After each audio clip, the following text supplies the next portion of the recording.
Assalamualaikum anak-anak. Bagaimana kabar kalian hari ini? Semoga kalian semua sehat walafiat ya.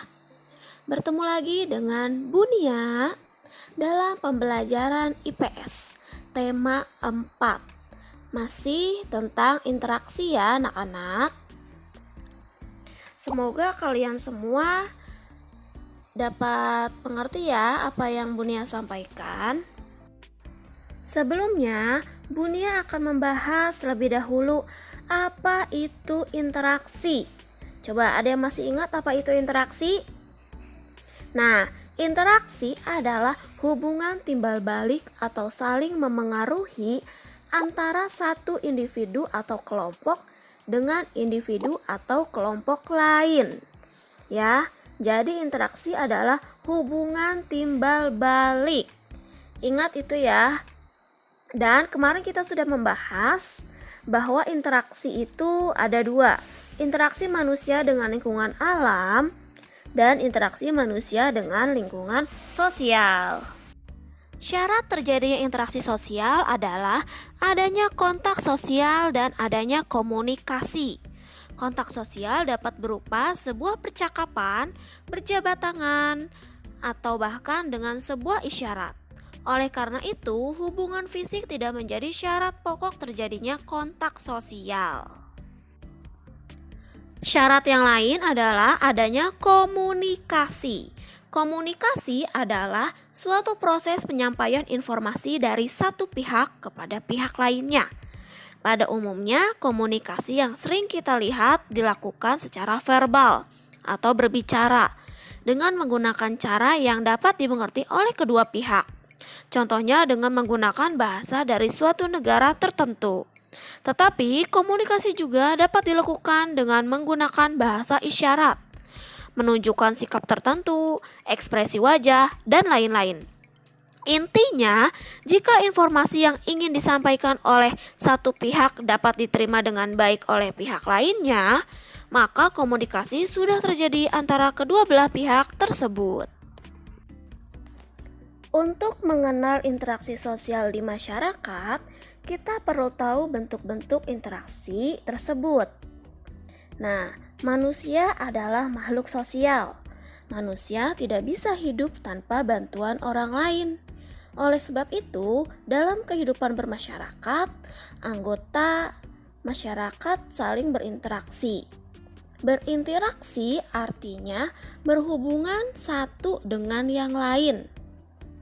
Mereka semua perlu berinteraksi satu dengan yang lain dalam rangka memenuhi kebutuhan hidup mereka, baik kebutuhan primer, sekunder, maupun tersier.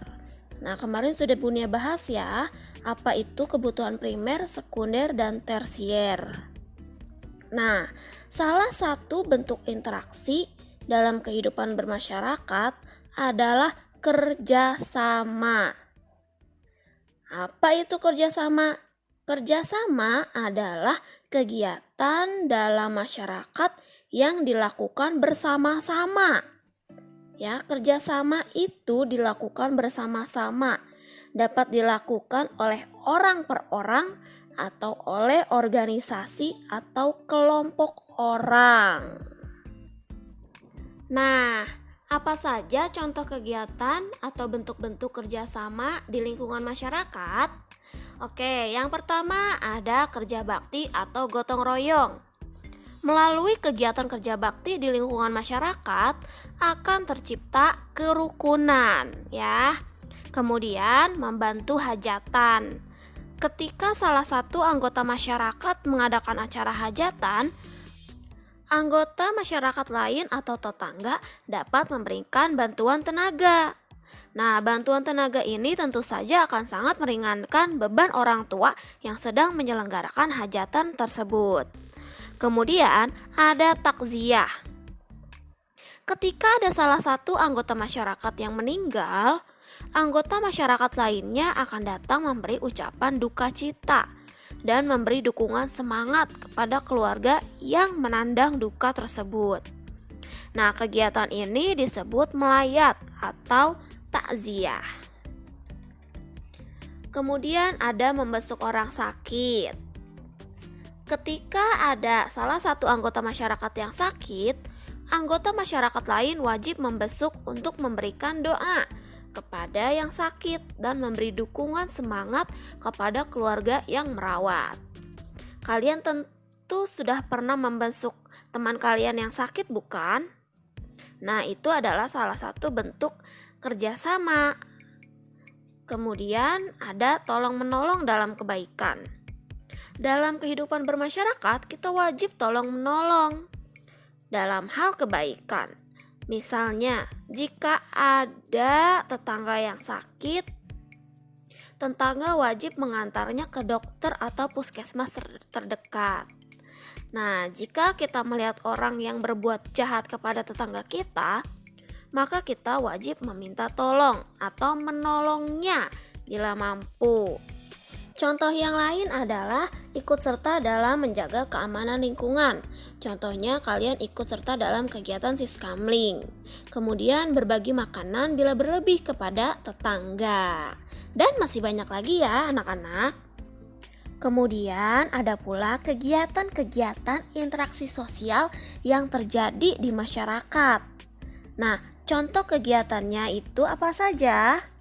Ada kegiatan sosial, ada kegiatan ekonomi, dan ada kegiatan budaya. Interaksi dalam kegiatan sosial. Kata sosial berarti berkaitan dengan masyarakat.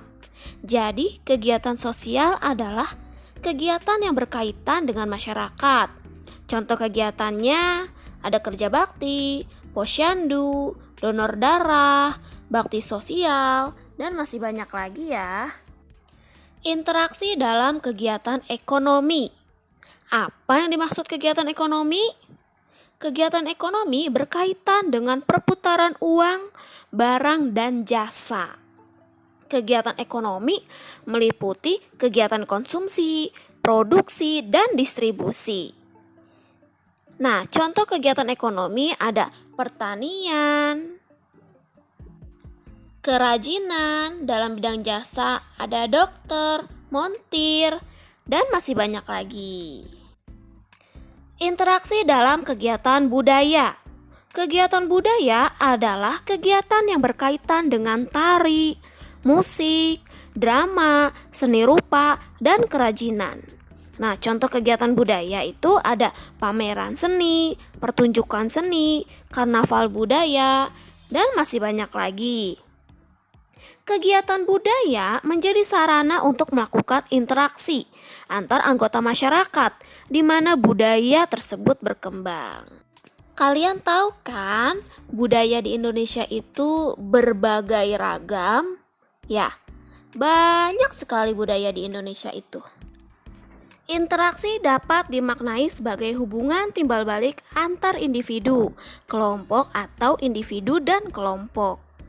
Interaksi juga terjadi antara manusia dengan lingkungan sekitarnya, baik lingkungan alam, lingkungan sosial, lingkungan budaya, lingkungan ekonomi, dan lain sebagainya. Terjadinya interaksi merupakan suatu kebutuhan dalam pembangunan suatu masyarakat maupun negara. Nah, yang akan kita bahas adalah interaksi dalam pembangunan lingkungan alam, sosial, budaya, dan ekonomi. Pada interaksi dalam pembangunan lingkungan alam, hampir semua kebutuhan hidup manusia tidak dapat dilepaskan dari lingkungan alam yang merupakan karunia Tuhan Yang Maha Esa.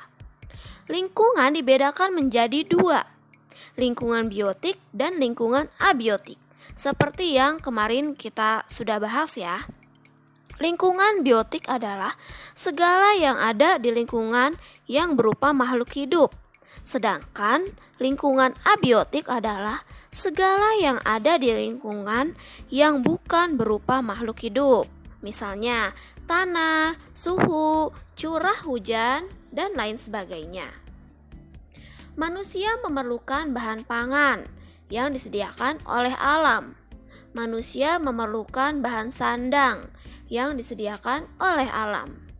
Manusia pula memerlukan bahan papan atau tempat tinggal yang disediakan pula oleh alam. Bunia sudah menjelaskan ya minggu lalu tentang interaksi. Interaksi manusia dengan alam ini dibedakan menjadi dua. Interaksi yang bersifat adaptasi atau penyesuaian diri dengan alam, dan interaksi yang bersifat mendominasi atau menguasai alam.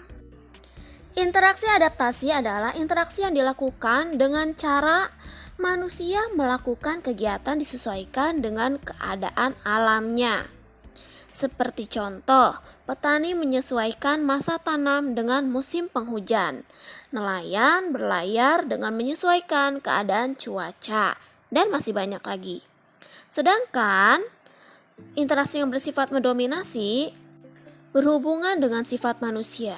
Sifat manusia yang ingin menjadi penguasa menyebabkan terjadinya interaksi yang bersifat menguasai alam atau mendominasi alam. Untuk menggali sumber daya alam secara lebih banyak, manusia memanfaatkan teknologi untuk mengeksploitasi alam.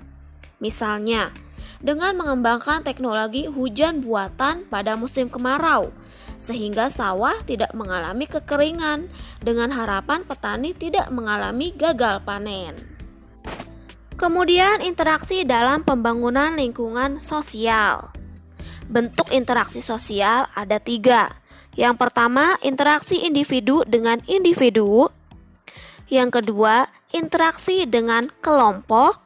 Dan yang ketiga, interaksi kelompok dengan kelompok.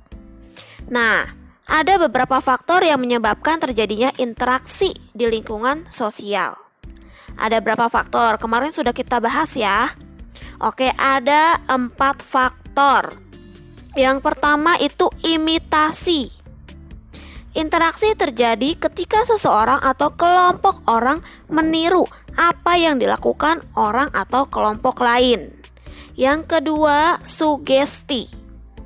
Interaksi terjadi ketika seseorang atau kelompok orang memengaruhi orang atau kelompok orang untuk melakukan seperti yang ia atau mereka lakukan. Yang ketiga, identifikasi. Interaksi terjadi ketika seseorang memiliki keinginan diri untuk sama dengan orang lain. Ini terjadi pada fase ketika seseorang sedang berada pada pencarian jati diri. Yang terakhir, simpati. Interaksi terjadi ketika seseorang merasa tertarik dengan sesuatu yang dilakukan orang lain, atau tertarik dengan apa yang ada pada diri orang lain, sehingga ia melakukan sama dengan yang dilakukan orang lain. Interaksi dalam pembangunan lingkungan budaya. Setiap orang memiliki kecenderungan untuk hidup berkelompok. Dalam kehidupan berkelompok tersebut, mereka akan beradaptasi dengan lingkungan dalam hal adat istiadat, aturan, nilai, norma, kepercayaan, dan perilaku yang berlaku di lingkungan tersebut. Adat istiadat, aturan, nilai, norma, kepercayaan, dan perilaku tersebut merupakan unsur-unsur budaya. Jadi, dengan kata lain, ketika seseorang berinteraksi dengan lingkungan sosial, secara otomatis ia akan berinteraksi juga dengan budayanya. Interaksi dalam pembangunan lingkungan ekonomi. Kehidupan manusia tidak dapat dilepaskan dari lingkungan ekonominya. Manusia memerlukan pangan, sandang, dan papan. Untuk memenuhi kebutuhan tersebut, mereka akan membutuhkan lingkungan ekonomi. Jadi, lingkungan ekonomi adalah lingkungan tempat orang melakukan aktivitas ekonomi, baik produksi, distribusi, maupun konsumsi. Sebagai contoh, manusia perlu makan, maka ia akan pergi ke pasar untuk berbelanja kebutuhan pangan. Lalu ia mengolahnya sehingga dapat dimasak. Agar dapat membeli kebutuhan hidupnya, manusia perlu uang, sehingga ia harus bekerja untuk mendapatkan pekerjaan. Dalam kegiatan-kegiatan ekonomi di lingkungan ekonomi tersebut akan terjadi sebuah interaksi, ya. Ada banyak interaksi pada lingkungan ekonomi. Tempatnya pun beraneka ragam. Karena kegiatan ekonomi itu ada di mana saja. Oke, selesai penjelasan dari Bunia. Semoga kalian semua mengerti ya. Tulis kembali apa yang Bunia sampaikan di buku catatan kalian. Semoga kalian semua sehat selalu dan kita dapat bertemu lagi di sekolah untuk belajar bersama ya anak-anak. Wassalamualaikum warahmatullahi wabarakatuh. Terima kasih.